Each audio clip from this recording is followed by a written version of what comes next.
Across the United States, certain places transcend their physical structures, becoming enshrined in the folklore of hauntings, murder, and paranormal activity.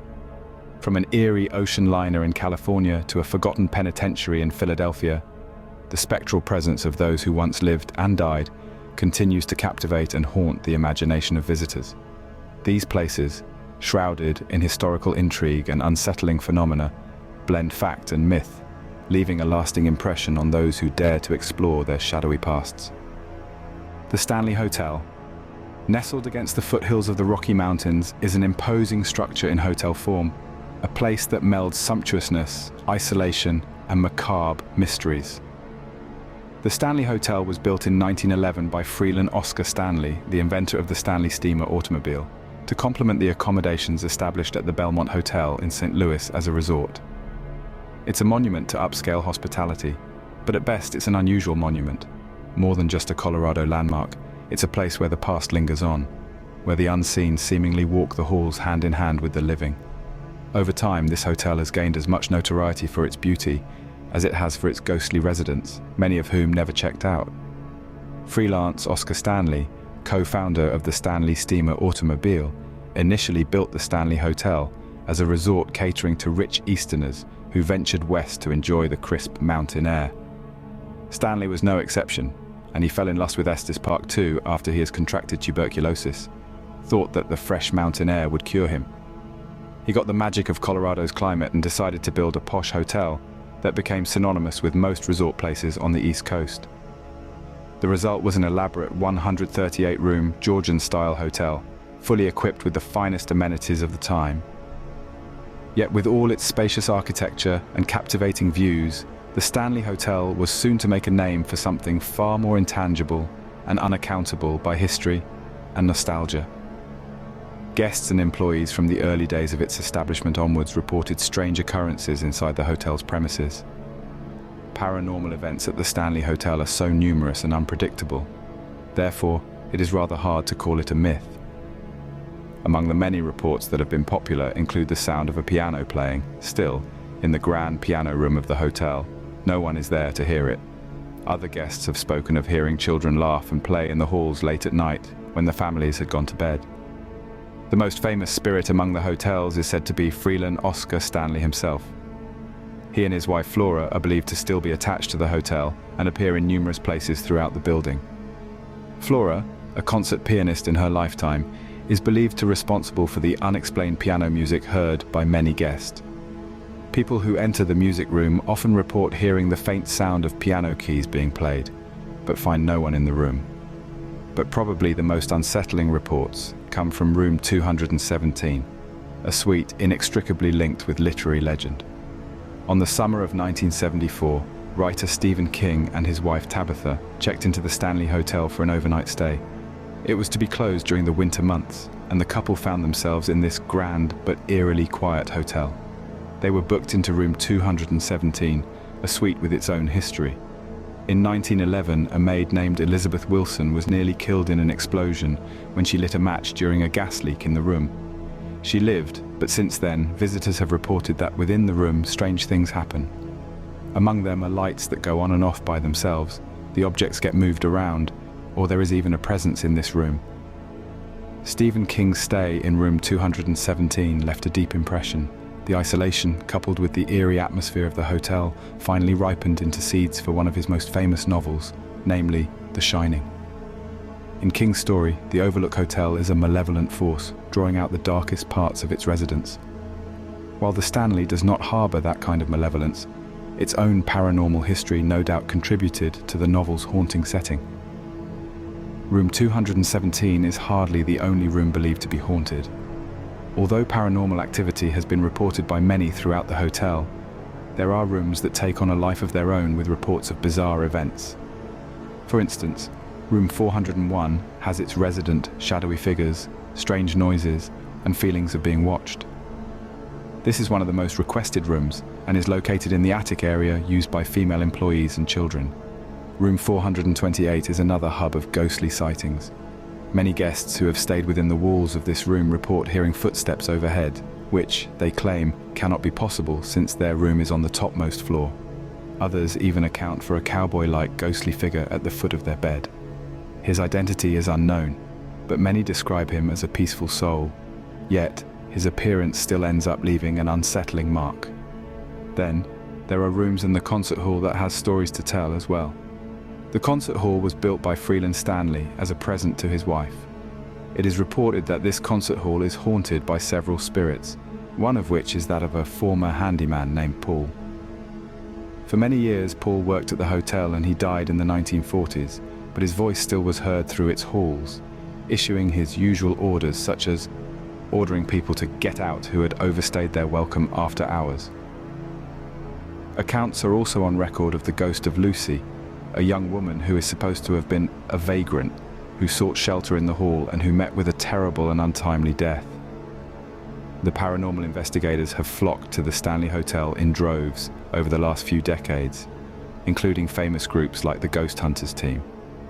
They've captured everything from bizarre electrical disturbances to unexplained shadows caught on camera. Perhaps the most chilling piece of evidence was when, during an investigation, a thermal image appeared to catch a figure on the grand staircase of the hotel when no one else was present. The history behind the hotel and its grand nature are explanation enough for many, but for those who have witnessed the unexplained phenomena of it, little doubt exists that the Stanley Hotel holds more than historical significance. Today, it still attracts people, not for the spectacular views of Rockies, but for some experience beyond the realm of reality.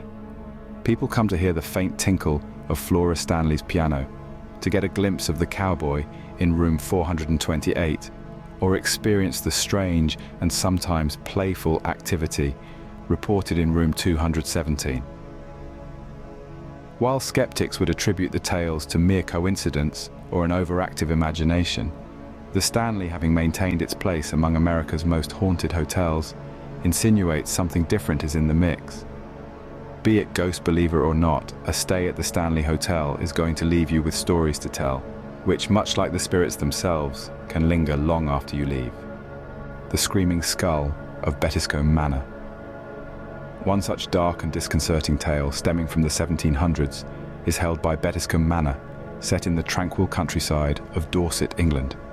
Central to this story is a human skull, now known as the Screaming Skull of Bettiscombe, whose existence has created fear and intrigue within the psyche of nearby residents.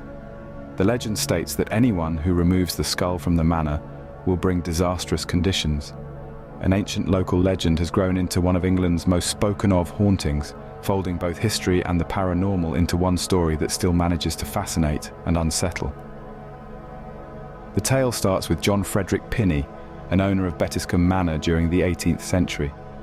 Pinney had amassed a fortune with his plantations in the Caribbean at Nevis, enslaved African labor producing sugar.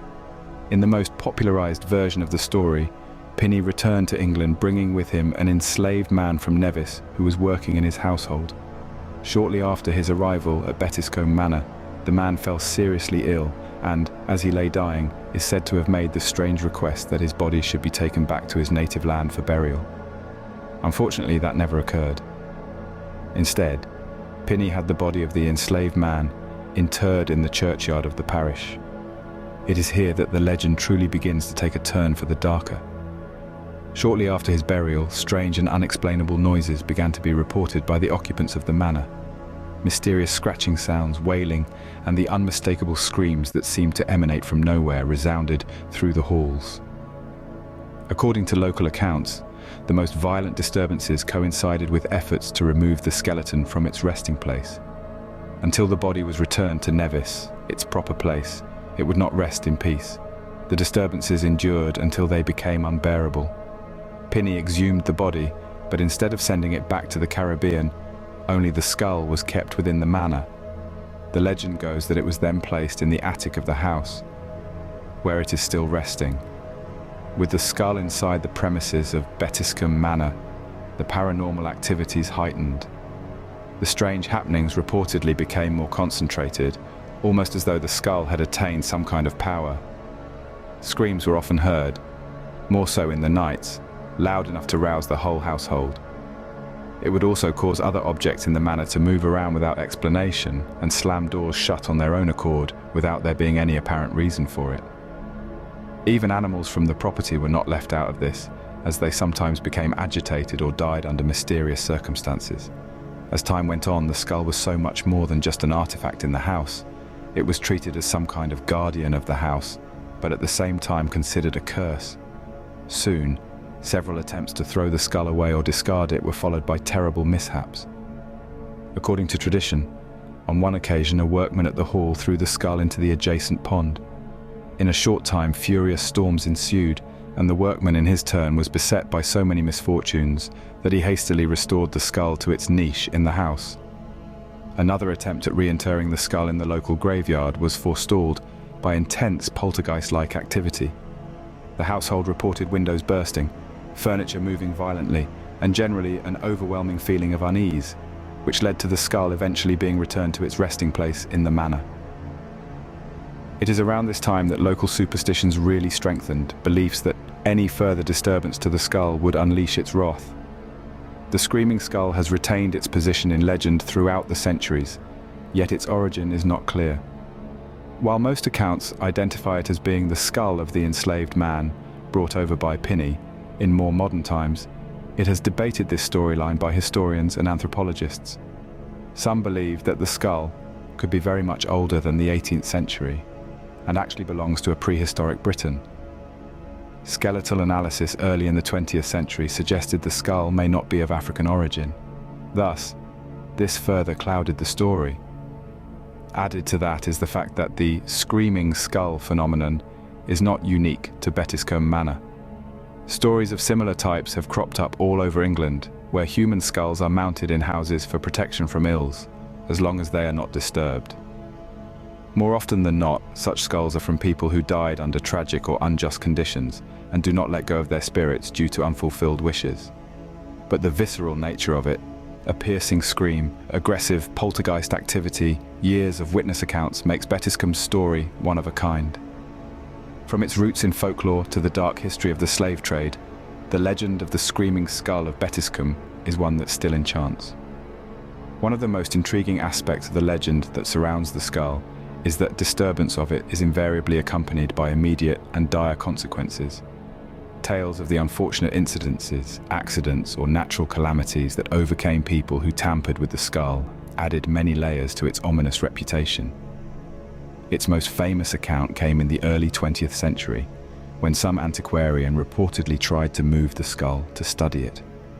Following this act, he received one blow after another of financial and personal catastrophes that ceased only when he returned the skull to its rightful place. Locals will say that to this very day, there's an unwritten rule never to touch or shift the skull, and it remains locked away in the manor, protected by that sense of foreboding. Others who have stayed in the manor have reported that the air around the skull is colder than the rest of the house, a detail adding to its aura of danger. The screaming skull legend has predictably attracted the attention of paranormal investigators. Seances and modern ghost hunting techniques have been tried at Bettiscombe Manor over the years in attempting to capture evidence of the haunting. While no concrete proof has been presented, those who have spent time at the manor often describe the atmosphere as unsettling, with an inexplicable sense of dread permeating the rooms. But critics believe that this is a tale that has evolved over time. They say strange events may be explained away by natural causes. Old houses groan and animals die from disease, and storms in rural England are by no means unusual. Still, for many, the fact that there have been repeated reports of this combined with a genuinely tragic history of the manor house suggests something decidedly more supernatural. Whether it is indeed a haunted skull or just part of folklore passed down the centuries, the fact that it has had an impact on the community and those who visit Bettiscombe Manor cannot be gainsaid.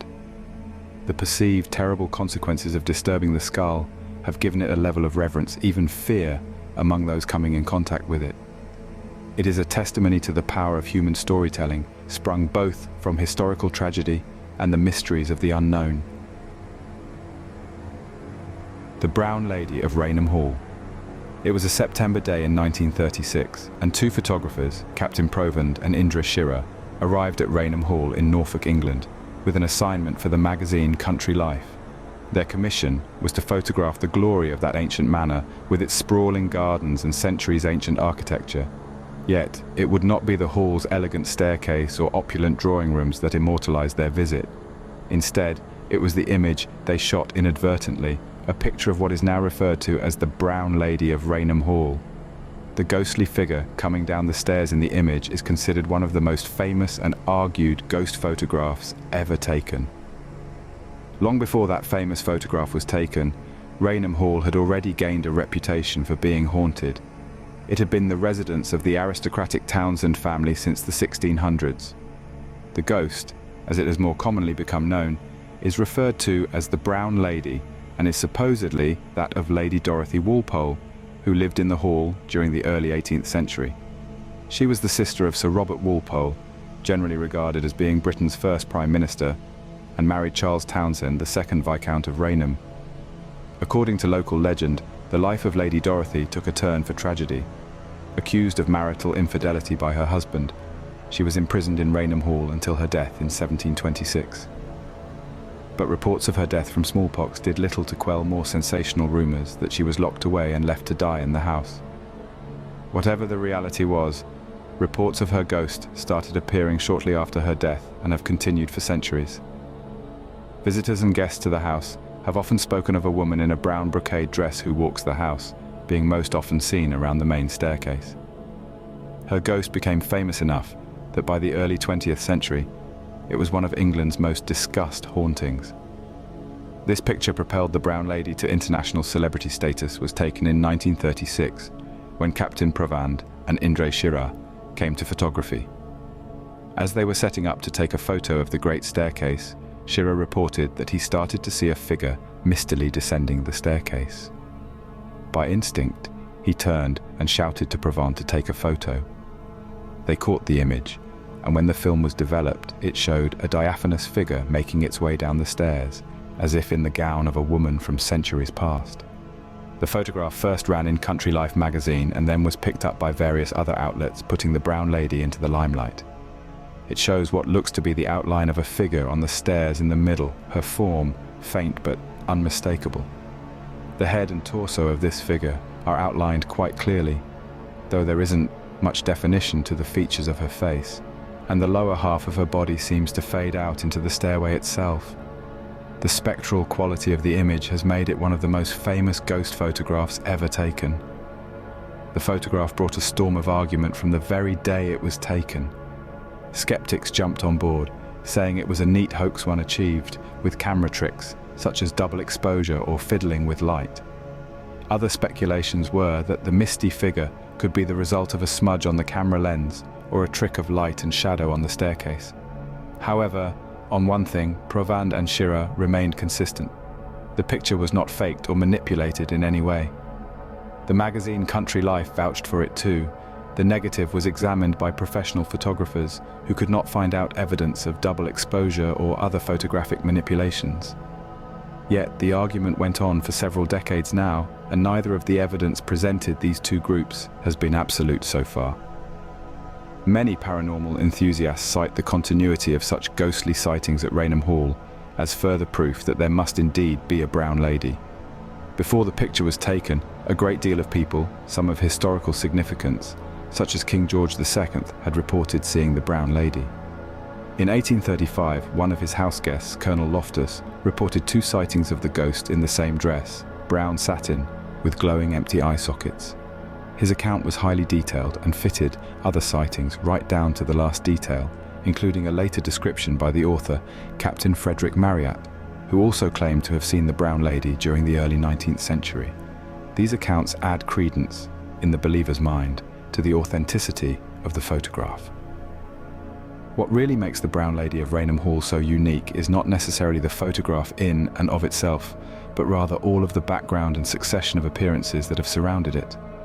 Unlike so many ghost stories, which fade with time or were based on some single fleeting encounter, the Brown Lady's appearances have been reported since, at least, the beginning of the 19th century. Whether it be a see-through figure gliding down the stairs or an eerie woman peering out of a window, each of the various sightings fits a similar description.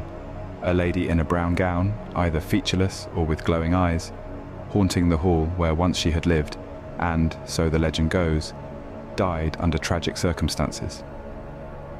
Despite the controversy surrounding this picture, it remains one of the most important milestones of the paranormal world, taken in 1936. This is among the first highly publicized instances of photographic evidence of a ghost. It came at a time when the technology of photography was still evolving. Unlike the myriad of ghost stories with grainy, easily debunked photos, there was something about the clarity of this image that had stumped investigators for years. Even today, it's difficult to totally explain modernly with any degree of certainty. The Brown Lady legend is as much an essential feature of Raynham Hall as its historical and architectural merits. For this reason, visitors continue to go to the location in hopes of experiencing the ghost personally. Few actually claim to have experienced it, but the photograph still is exciting. A tantalizing glimpse into what so many believe to be an abiding presence in the halls of one of England's stately homes. Be it a trick of the light or an actual paranormal happening, the Brown Lady of Raynham Hall is one of the most fascinating figures in the history of ghost lore. Her image ranking among the most iconic in the history of paranormal investigation, the Greenbrier Ghost. It is in the small rural town of Greenbrier County, West Virginia, that a year 1897 crime so bizarre would occur that it would go down in American legal history. The story of Zona Heaster, more popularly known as the Greenbrier Ghost, is a tale where the boundaries between life and death are blurred in the courtroom. What sets this case as unique, if not singular, is that the victim, Zona, allegedly came back from the dead to provide crucial evidence in her own murder investigation through her mother. This incredible story represents the only documented case in the annals of American jurisprudence where the testimony of a ghost played a direct role in determining the verdict of a murder case. In 1897, Zona Hester was a typical young lady in her early 20s in Greenbrier County. She had married a local blacksmith, Edward Trout Shue, only some months previously when she met her premature death. In late January of that same year, the lifeless body of Zona was found by a young boy who had been sent on an errand to her house. Her body lay at the bottom of the stairs, and to the casual observer, it appeared that she had simply fallen down and broken her neck. The local doctor, Dr. George W. Knapp, arrived to inspect the scene. Prior to his having much opportunity to investigate, however, Shue began acting suspiciously. An inconsolable, sobbing Shue then personally prepared Zona's body, a task usually performed by local women, and placed her in a high-collared dress, the stiff scarf tied around her neck. He went on to deny the doctor the opportunity to closely examine her body, insisting she had died of a fainting spell, which caused Dr. Knapp was forced to list. No one, at the time, suspected Shue of anything out of the ordinary, nor did they question the death of Zona. There was one, though, who did not buy it: Zona's mother, Mary Jane Heaster. Hester had taken an instant dislike to Edward Shue. Something about him didn't sit right with her from the very moment Zona introduced him as her fiancé. And when Zona died suddenly, Mary Jane's suspicions were aroused even further by Shue's bizarre behavior and his refusal to let anybody get a closer look at the body. In her grief, Mary Jane prayed nightly for some sort of sign or revelation about what had really happened to her daughter. According to Mary Jane, her prayers were answered. In a series of vivid visions, she claimed that Zona appeared to her over 4 nights. These ghostly apparitions related that her death had not been an accident, but deliberate murder. She described how her husband had become violently enraged one evening over an argument about dinner and had attacked her. In a fit of anger, Shue had strangled her, breaking her neck in the process. The spirit even demonstrated the fatal injury by turning her head at an unnatural angle, leaving no doubt about the cause of death. The upshot of these ghostly visits, according to Mary Jane, was simply astonishing. She believed she knew what the truth was and what Zona's spirit had revealed to her, so she took what she had seen to the local prosecutor, John Preston. Skeptical of the supernatural element of Mary Jane's claims, Preston was nevertheless impressed enough by her story, in all of its consistency and detail, to reopen the case. Despite the curious source of the allegations, John Preston ordered Zona's body exhumed, believing she might have been murdered. When Zona's body was autopsied again, her family received a startling surprise. Her neck had been fractured, her trachea crushed, and the ligaments between the vertebrae torn, all injuries entirely consistent with strangulation. More to the point, there were bruises around her neck indicating she had been manually choked, which directly supported Mary Jane's murder claims. The results of the autopsy left very little room for doubt, and Edward Shue was arrested and subsequently charged with his wife's murder. What had originated with a mother's grief-stricken plea based upon ghostly visions had now transformed into a full criminal case with physical evidence to support it. The trial of Edward Shue began in June of 1897, and from the very beginning, it received high levels of interest amongst the masses, not only because of the gruesomeness of the crime committed, but also because the case had seen the light of day. The essence of this trial was the testimony of Mary Jane Heaster, particularly in describing the visits by the ghost of Zona. The defense tried to present Mary Jane as an unreliable witness, suggesting that her visions were the result of a grieving mind consumed by sorrow. But the prosecution did not stand solely upon this ghostly testimony. They had the results of an autopsy, which was a little harder to argue with. Physical evidence of the injuries to Zona corroborated Mary Jane's claims as to how her daughter had died. Under cross-examination by the defense, Mary Jane clung tight, insisting the ghost of her daughter had revealed the truth. However, the judge could instruct the jury to discount the supernatural elements, but not the weight of the forensic evidence. The jury did deliberate, and Edward Shue was found guilty of murder. His sentence was life in prison, which he served until his death in 1900. This conviction makes an intriguing chapter in US legal history. It's the only case to this date in which the testimony of a ghost played a key role in convicting a murderer, although physical evidence really sealed the conviction. For more than a century, the Greenbrier Ghost has remained a popular story, not just because of its supernatural elements, but also because of the universal themes of justice, grief, and just what motherly love will do to uncover the truth. In many ways, it has become the local folklore, where the stories most told involve the ghosts solving the crime. Indeed, there are those that would argue such visions came from a mind troubled by anything from stress to mental illness. The undeniable fact remains, however, that were it not for her persistence and perhaps her belief in the supernatural, the murder of Zona Hester may have never been solved. Whether a full-on believer in ghosts or not, the tale of the Greenbrier Ghost is a striking example of how even the most outlandish claims can bring to light hidden truths. The LaLaurie Mansion. It stands at the corner of Royal and Governor Nichols Streets in the French Quarter of New Orleans, representative of those buildings whose history is as infamous as it is disturbing. This was a large house that during the 1830s resided with Madame Delphine LaLaurie, a very wealthy and socially prominent woman. She was outwardly known for holding lavish parties and for her refined demeanor, but behind the ornate facade of her mansion, a much darker story was being told, one that would eventually stun the city and seal the mansion's status as one of the most haunted places in America. Born in 1787, Marie Delphine McCarty came from a highly respected Creole family in New Orleans. She married 3 times. The last marriage was to Dr. Louis LaLaurie, which finally placed her among the cream of society. The LaLauries had so much money and a house regarded as one of the finest in the town, a place where most of the city's social events were held. Delphine was also envied for her grace and charisma. But behind this shining facade, there were whispers as to how she treated the enslaved people who lived and worked in her household. Few could have known just how far her cruelty reached, though townspeople whispered to each other. An in-house fire broke out in the LaLaurie Mansion on April 10, 1834. The people, neighbors, and passers-by started a frenzied attempt to save whatever could be saved from the mansion, during which time the world chanced upon the horrid truth regarding Madame LaLaurie's household. While trying to save those who were trapped inside, they reportedly found enslaved individuals chained up in an attic room, the conditions appalling. Eyewitnesses recounted torture scenes almost beyond belief. It was said that some of the enslaved were disfigured, mutilated, and looked to have sustained a long history of physical mistreatment. Contemporary accounts told how they had been kept in chains, starved, and left in unsanitary conditions. They said some were barely alive, their bodies broken, scarred from years of mistreatment.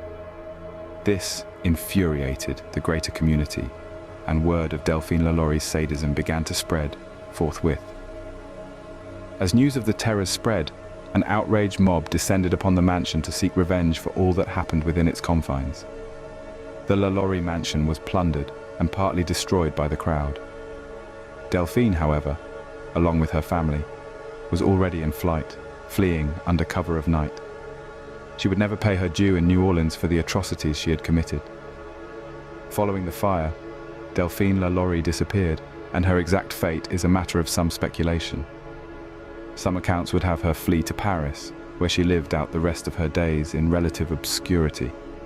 Others claim that she returned to New Orleans under an assumed name later in life. What is known is that she was never brought to bear for the atrocities committed under her roof.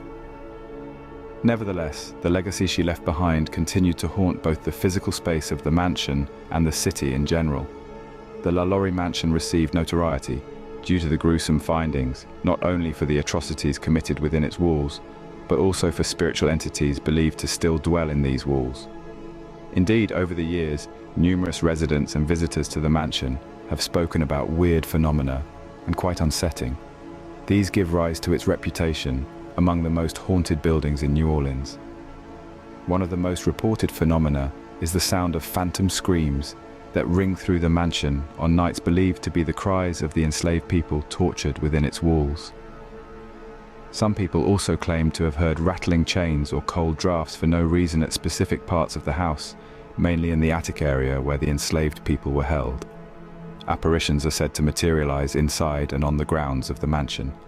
There have been numerous sightings of ghostly figures in tandem with those of enslaved people, walking the grounds with visible pain and anguish depicted in their facial expressions and movements. The most well-documented occurrence involves the spirit of a little girl. Legend has it that this was one of the girls who worked for LaLaurie and either fell or was pushed off the mansion roof following a row with Madame LaLaurie. Sightings place her ghostly figure on the roof or in the courtyard below, many times reenacting the tragic moment when she died.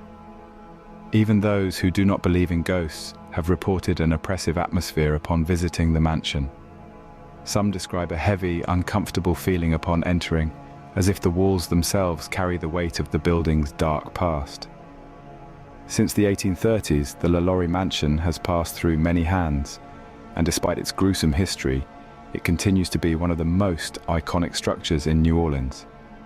It was divided into apartments for some time, and the owners did much to deny or at least belittle its horrid history. But somehow its reputation as one of the most haunted sites in the country has been impossible to shake. For years, paranormal investigators, writers, and tourists have swarmed to the site, eager for a glimpse into its haunted legacy. In recent years, it belonged to the actor Nicolas Cage, though he reportedly stayed only briefly before selling the property. He later described his time in the mansion as deeply unsettling and added to the lore of the building. While much of the history behind the LaLaurie Mansion is a basis for the known facts of Madame LaLaurie's crimes, paranormal activity reported through the years reminds one of the violence which has taken place within its walls. Whether you believe in ghosts or not, the mansion remains a haunting chapter in the history of New Orleans, an explicit reflection of the brutality of slavery and the mark left on those who suffered at her hands. Delphine LaLaurie. The Winchester Mystery House, one of the odder architectural creations in American history, stands at the heart of San Jose, California. The labyrinthine mansion was built by Sarah Winchester, widow of William Wirt Winchester, the heir to the Winchester Repeating Arms Company. What makes the house fascinating is not its size, but strange and sort of nonsensical design choices defining the house. The 160 rooms, 10,000 windows, and 2,000 doors. The house contains staircases leading to nowhere, doors opening into walls, and several hidden rooms. This architectural marvel has a very interesting story associated with it, or rather a deep-seated belief Sarah Winchester felt, that she was haunted by spirits of those killed by the very rifles her family had manufactured. She was a well-educated and wealthy woman. In the late 1800s, her only child died as an infant, and then her husband died in 1881 from tuberculosis. Now, all alone and emotionally shattered, Sarah inherited a fortune of about $20 million, which is over $500 million in today's money adjusted for inflation, and a 50% ownership stake in the Winchester Company. Despite her wealth, she became consumed by grief and guilt. The myriad of stories passed down through generations say that Sarah grew to believe her family's vast fortune, earned off the backs of rifle sales, was actually a curse. She believed the spirits of those killed by the Winchester rifles sought vengeance on her family. Desperate for any guidance, Sarah reportedly sought the advice of a Boston medium. The medium informed her that she was indeed haunted by these spirits, and that the only appeasement for them was to build a house which was never to be finished. For as long as the construction went on, the spirits would remain at bay. Thus began the building process of what was to become the Winchester Mystery House. In 1884, Sarah purchased an 8-room farmhouse in San Jose, California. Almost immediately, she began to expand it. For the next 38 years, yes, right up until her death in 1922, construction on the mansion never stopped. Carpenters worked in shifts around the clock, building rooms and staircases and corridors that seemed to lead to nowhere. It is said that Sarah did not provide any formal architectural drawings. Instead, she would brief the builders every day with her own designs, which often were nonsensical and erratic. One of the most fascinating things about the house is how it is laid out. Stairs leading directly into the ceiling, doors opening into walls or dropping several floors, and windows viewing only other rooms rather than the outside. Some hallways loop back on themselves, and whole wings of the house seem to have been built, then abandoned. The house contains 47 fireplaces, yet has only 17 chimneys, and many of those do not extend all the way to the roof. Because there was no unity of design, a lot of speculation has arisen about Sarah's motives. Some say that she was trying to confuse and trap the spirits of the dead, that she built the house as a sort of architectural maze, which would bar them from finding her. Others think this wild building was a product of her grief. One constant building or another was an antidote or distraction from it.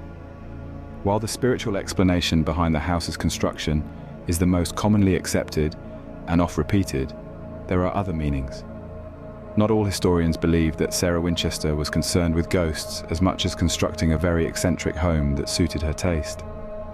She was known to be highly interested in architectural design and technology, and the house boasts a number of innovations for its time, including indoor plumbing, elevators, and heating systems. Yet again, the spiritual narrative holds a strong place in the story of the Winchester house. Sarah was said to conduct nightly seances in her special seance room to commune with spirits and get instructions on how to continue the construction process. She was said to sleep in a different room every night, hoping to confuse the spirits that might be trying to find her. The apparent utter randomness of the house's design, given its endless additions and alterations, has been for a long time assumed upon these spiritual consultations. After Sarah Winchester died in 1922, construction finally stopped on the mansion. The mansion had grown to, as Stratton referred to it, an immense, ornate, tasteless structure, 24,000 square feet with 160 rooms, which included 40 bedrooms, 2 ballrooms, and a plethora of staircases, hallways, and secret passages. Although the construction ceased, many believe the ghosts Sarah attempted to appease never left the mansion.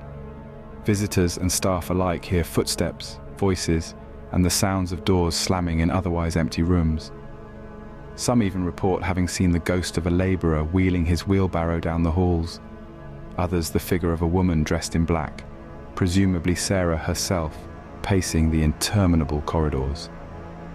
Paranormal investigations have done little to quell the rumour mill churning out the house's reputation as a haunted structure. Ghost hunting teams flocked to the site, capturing images of unexplained phenomena and recording strange sounds on film. It cannot be denied that a trip to the Winchester Mystery House emits a feeling that's rather eerie, its confusing architecture an almost poignant reflection of the emotional turmoil of its creator. The Conjuring House. The Perron family relocated in the hope of a new life to an old farmhouse in Harrisville, Rhode Island in 1971.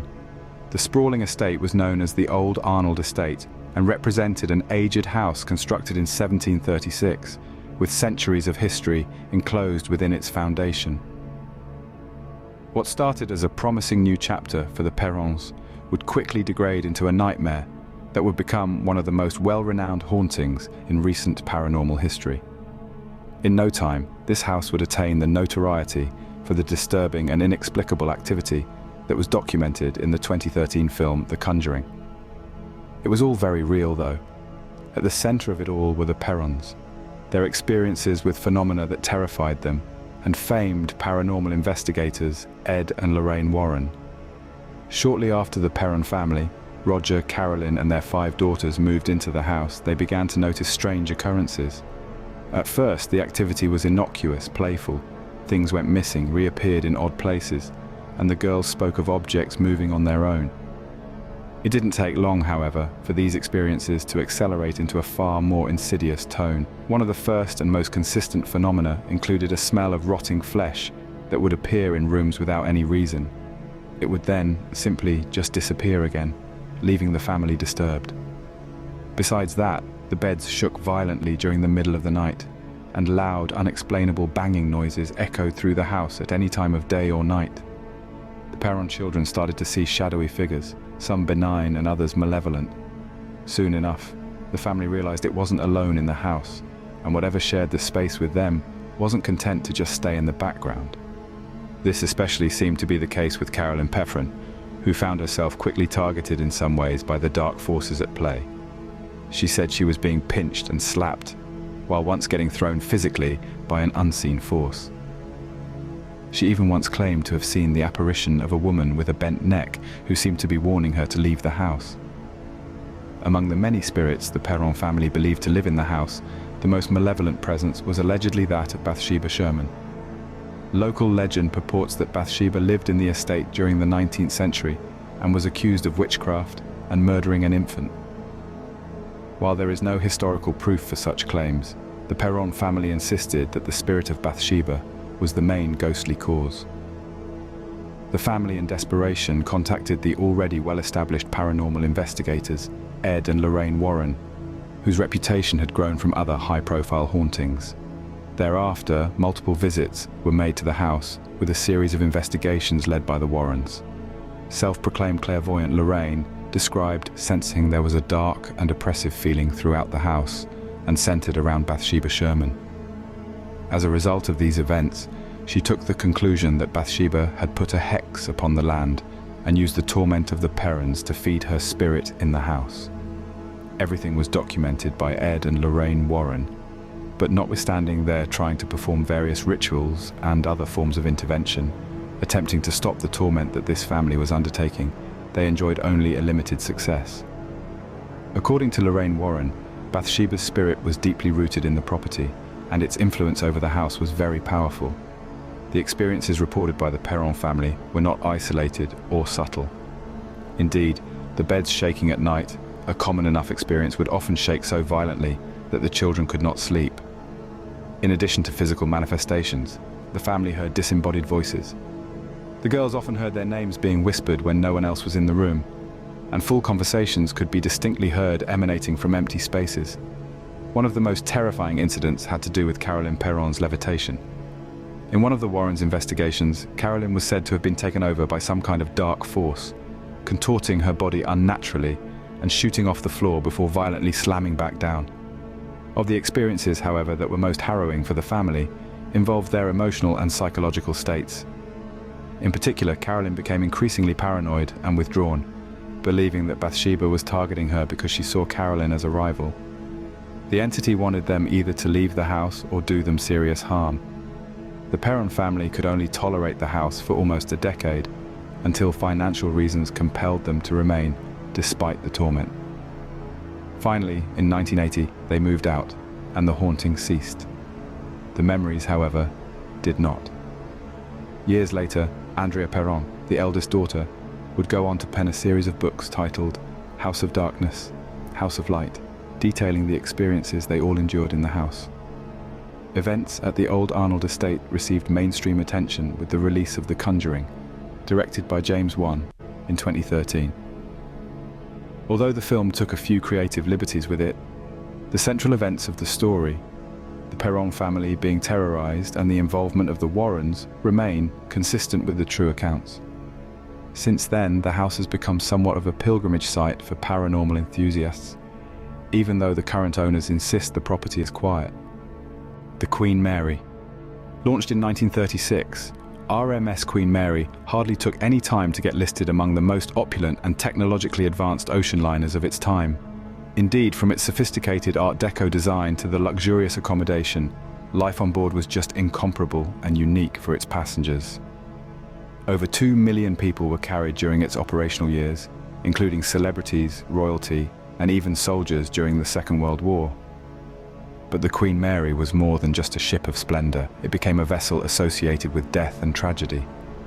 Today, it sits docked in Long Beach, California, where it was permanently retired in 1967. It is considered one of the most haunted places in the world. What makes this ship interesting is not just the rich history, but rather that from inexplicable and chilling paranormal events reported over time by visitors and staff, the retired ocean liner is turned into a destination of interest for ghost hunters, curious tourists, and even historians. For almost 3 decades, Queen Mary sailed around, but its time in the water did not come without its dark moments. While much of the ship's fame comes from grandeur and service during World War II, it also saw its share of death.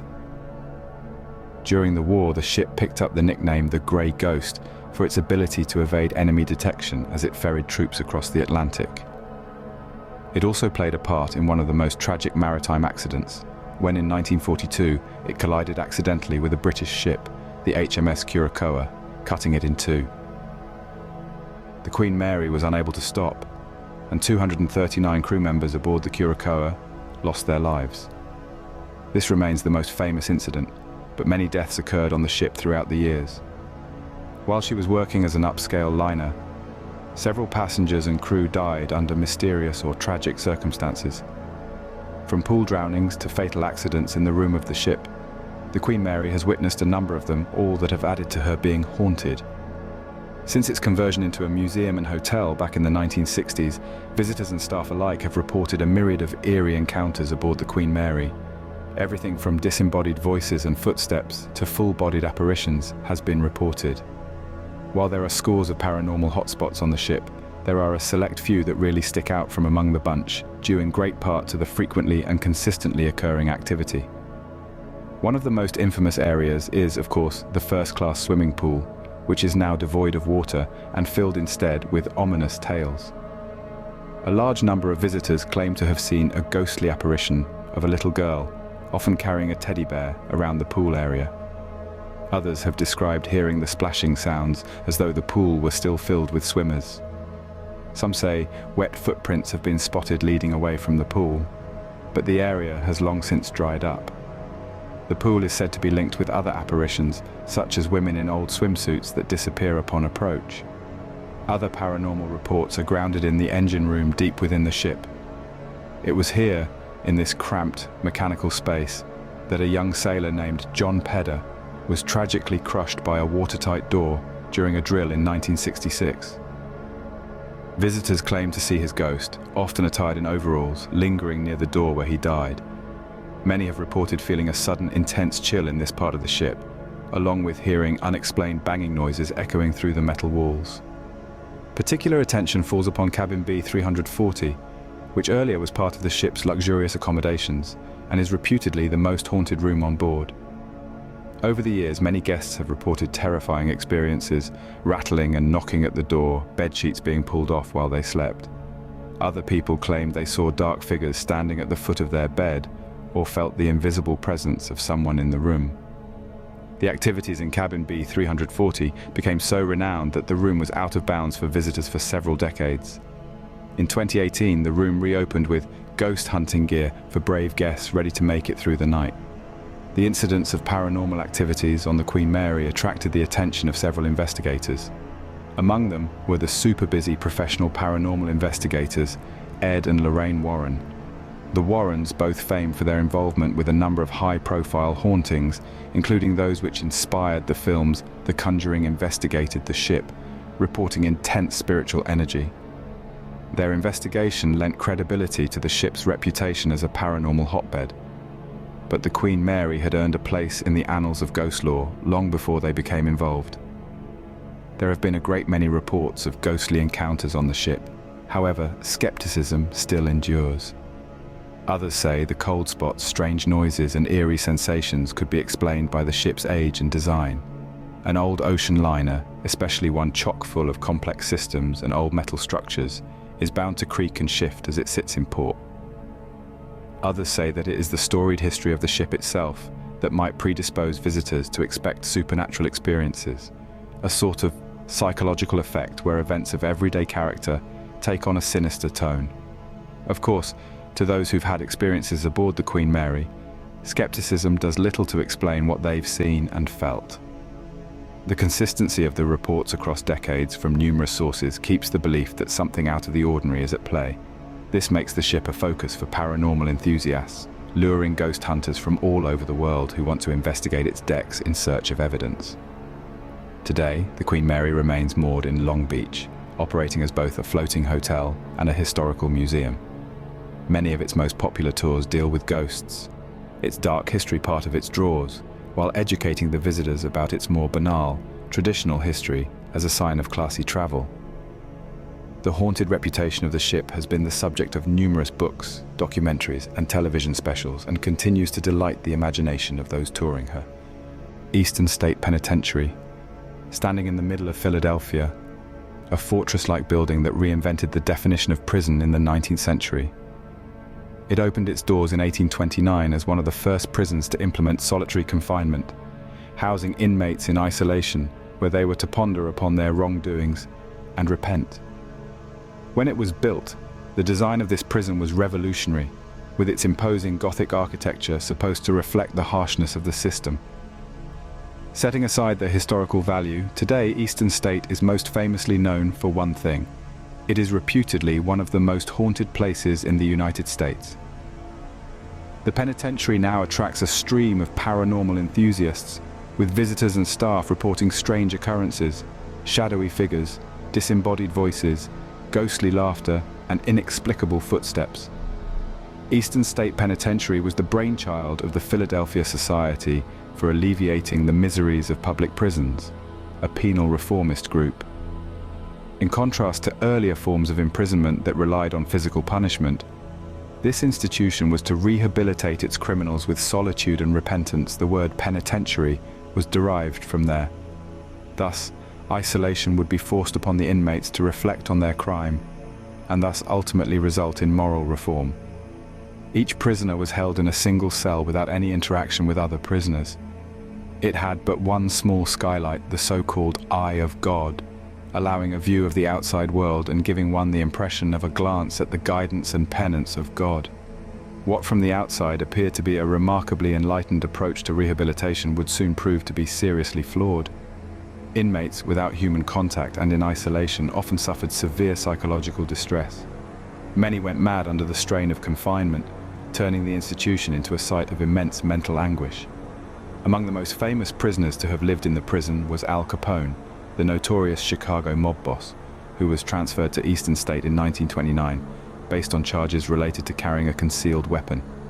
Capone lived decidedly more comfortably than the average inmate. His cell was complete with rugs, fine furniture, and even a radio. However, even Capone spoke of tales of being haunted during his time there. Legend says that Capone was haunted by the ghost of James Clark, one of the victims of the St. Valentine's Day massacre, a massacre that was engineered by Capone's gang. He reportedly yelled out during the night for Jimmy to leave him alone, a near proprietary foreshadowing of the prison's future reputation for hauntings. Another infamous figure, Willie Sutton, had to do with a notorious bank robber who tried to escape from Eastern State. In 1945, he and 11 other inmates dug a 97-foot tunnel under the prison walls. While they were ultimately recaptured, Sutton's daring escape added to the institution's dark lore. But then, it wasn't just the infamous criminals who had to live with terror within these chill walls of Eastern State. The psychological pressure of strict isolation and hence extremely harsh punitive measures, such as the iron gag, where a prisoner's tongue would be strapped onto an iron bit causing excruciating pain if he moved or spoke, created an atmosphere of dread and despair. Thus, it was within the cells that innumerable individuals were being broken as the haunting legacy of the prison started to materialize. After it was closed in 1971, Eastern State Penitentiary was left to decay for many years. Even in ruin, the place began to get reports back from visitors and trespassers who had strange experiences therein. By the time it reopened as a historic site in the 1990s, the prison had already gained notoriety as one of the most haunted places in the country. Today, the prison is one of the most well-documented haunted places in the world, and its ghost tours attract thousands of visitors annually. The most common of all reports are the sightings of shadowy figures. These figures are often seen darting along the long, dark corridors only to vanish when approached. Especially cell block 12 is notorious for this activity, with many visitors claiming to have seen or felt the shadowy presences lurking in the corners. The sound of footsteps echoes down the hallways, though nobody is anywhere near the visitor. Many of them have reported hearing whispered, barely audible whispers or cries from afar, as if somehow the walls themselves still hold on to the sounds of the prison's past. They say cell block 4 has ghostly laughter. Some people claim to have heard the sickly giggles of sinister-sounding echoes emanating from empty cells. This freaky phenomenon happened with visitors and staffers alike, and is often described as the laughter sounding disembodied, as if it's coming from another dimension. It's as if the ghosts of past inmates mock the living and play tricks from beyond. But perhaps most unsettling of all is the hole, a collection of underground cells used for solitary punishment. Windowless and constraining, these chambers were reserved for prisoners who broke the rules of the prison, and those confined there often endured extremes. These days, the hole is a hotspot for paranormal investigators, with many claiming to feel an overwhelming sense of dread upon entering the space. People often report feeling watched or touched. Temperatures sometimes drop radically for no apparent reason whatsoever. Over the years, there have been a great number of paranormal investigations at Eastern State Penitentiary, including television shows such as Ghost Hunters and Most Haunted. These teams have captured some really compelling evidence, from strange EVP recordings to video footage of unexplainable movements and shadows. In 2005, TAPS investigated the prison and captured a shadowy figure running down the hallway. It is one of the most well-known pieces of evidence associated with the site. With so many reports coming in, though, skeptics argue that most of the experiences can be explained through structure and prison environment. An old building with long empty corridors and crumbling walls may be quite eerie. Some people say cold spots have been detected from structural crumbling of the old building, and strange noises might simply have been echoes and acoustics from an open, huge space. Skepticism, however, cannot account for the pervasiveness of unease reported by those who have personal encounters at Eastern State. The regularity of such reports over decades implies something more at play than peculiarities of architecture. The Eastern State Penitentiary is both a monument to a failed prison reform experiment and also an emblem of the psychological torture experienced by its prisoners. Whether or not one believes in ghosts, it's hard not to be seduced by the ghost tales muttered at the prison. The dark, towering figures, ghostly laughter, and unexplained noises all add an even more curious tale to this haunting history of the penitentiary. These days, Eastern State is one of the hottest tourist attractions, but it's still a place where the past is most assuredly alive.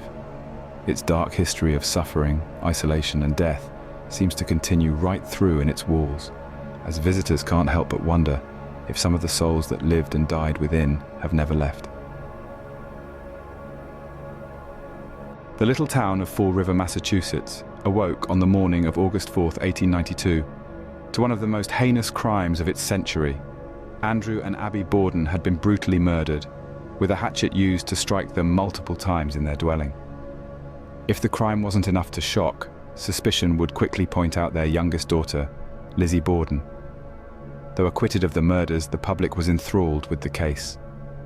Today, the Borden House is a focus of intrigue as reports of paranormal activity surround the infamous events. Today, the house is a bed and breakfast, attracting tourists who are interested in the crime or in ghostly apparitions associated with the violent deaths that occurred there.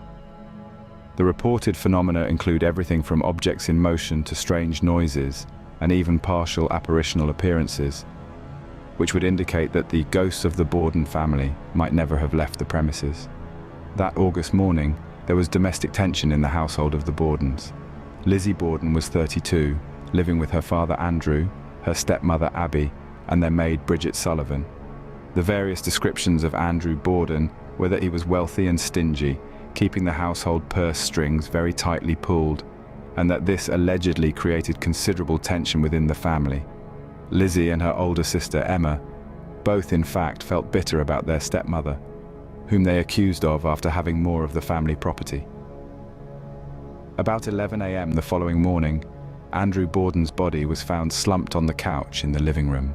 His face had turned almost unrecognizable due to the hatchet blows. Abby Borden lay dead in the upstairs guest room, struck repeatedly. Lizzie, who had been in the house at the time of the murders, claimed to have seen nothing. Immediately after the murders, she was seen as calm and composed. Inconsistencies in her statements led to circumstantial evidence in the days that followed, and she was arrested. The sensational trial which followed engaged the nation. Lizzie was acquitted largely because no direct evidence linked her to the crime. The hatchet believed to be the murder weapon was never definitely connected to her, and there were no witnesses. After her acquittal, Lizzie and Emma moved into a larger home in a more affluent part of Fall River, leaving behind the house on 92 2nd Street. The Borden home, forever linked to one of America's most notorious unsolved murders, remained largely intact, and according to many, became home to lingering spirits. Over the years, the Borden house has acquired a reputation as a haunted structure. Today, this bed and breakfast accommodates not only history buffs, but also ghost hunters, giving people the possibility to actually sleep in the very atmosphere where the grotesque event took place. What really makes this house different from any other place of historical violence is an incredible number of reported unexplained events told by both guests and staff alike. The most reported event is the sound of heavy footsteps. Many overnight guests also report hearing footsteps down the hallways or up and down the stairs, particularly around the area of the second floor where Abby Borden was murdered. These footsteps would seem to follow the action of someone pacing, yet there is no one there. Many have said that this may be residual energy of former occupants of the house replaying the events from that tragic day. Another very popular claim is that of objects moving on their own. According to staff, the furniture, particularly chairs, sometimes set slightly for no apparent reason. Some visitors have commented that objects in their rooms would appear moved when they come back into them, and the doors open and close on their own. Some guests have even reported seeing the bed in the room where Abby Borden was killed shake a little. Arguably most unsettling of all, however, is the occasional apparition sighting that does pop up, infrequent indeed, but when they do happen, most often, the details can be quite vividly described. Some guests reported seeing a female figure standing at the top of the stairs, resembling Abby Borden. Others claimed to have seen a shadowy male figure, reportedly Andrew Borden, in the sitting room or by the front door. Many people believe that the violence of the murders is responsible for the paranormal activity taking place inside the Borden house. Some theories state that traumatic deaths often result in residual hauntings, in which the events leave an impression or energy on the location, replaying certain times or feelings almost as an echo would.